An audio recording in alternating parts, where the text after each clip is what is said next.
नमस्कार, मैं किरनेश कुमार। लोकसभा चुनाव के तीसरे चरण में बिहार की 5 लोकसभा सीटों झंझारपुर, सुपौल, अररिया, मधेपुरा और खगड़िया में 7 मई को चुनाव हो रहे। इसको लेकर 12 अप्रैल को अधिसूचना जारी कर दी गई। भारत निर्वाचन आयोग के घोषित कार्यक्रम के अनुसार नामांकन की अंतिम तिथि 19 अप्रैल निर्धारित की गई है। नामांकन पत्रों की जांच 20 अप्रैल को होगी। नाम वापसी की अंतिम तिथि 22 अप्रैल है। चुनाव 7 मई को होगा और मतगणना एक साथ सभी चरणों की 4 जून को होगी।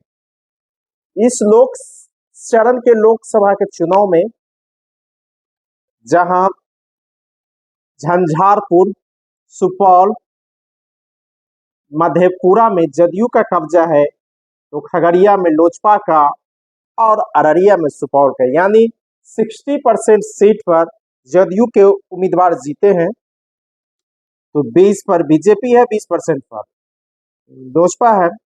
और अब जो चुनाव होने जा रहा है इसमें से 3 सीटों पर राजद अपना उम्मीदवार देगा इस चरण में, एक सीट पर वीआईपी और एक सीट पर सीपीएम।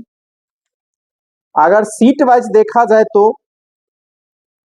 झंझारपुर से जदयू ने फिर से रामप्रीत मंडल को टिकट दिया है, तो महागठबंधन में यह सीट वीआईपी को चली गई है।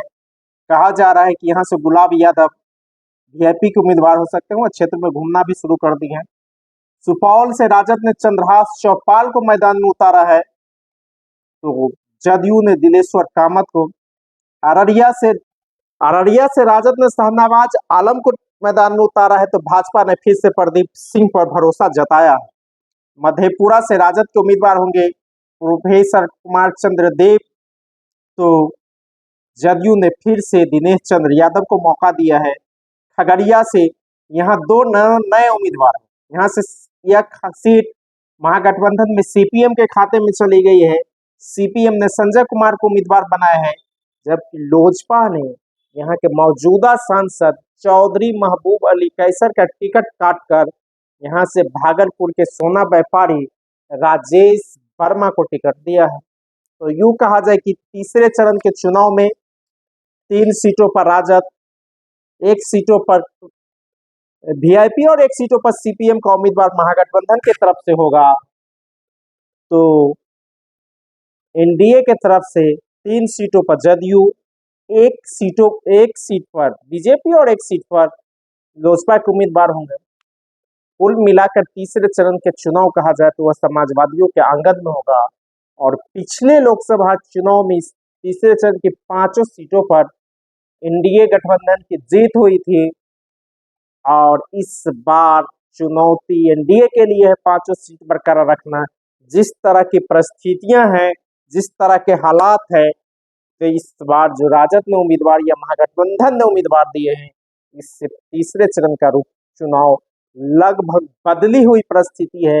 न इस बार 2009 का चुनाव है, न 14 है और न 2019 का है। इस बार पूरी तरह चुनावी नतीजा बदला हुआ है, और जिस तरह के उम्मीदवार सब उतरे हैं मैदान में, तो कहा जा सकता है कि तीसरे चरण का चुनाव नीतीश बनाम लालू होगा, यही कोई तेजस्वी बनाम लालू होगा। और इस चरण में भी महागठबंधन भारी पड़ता हुआ एनडीए पर दिख रहा है।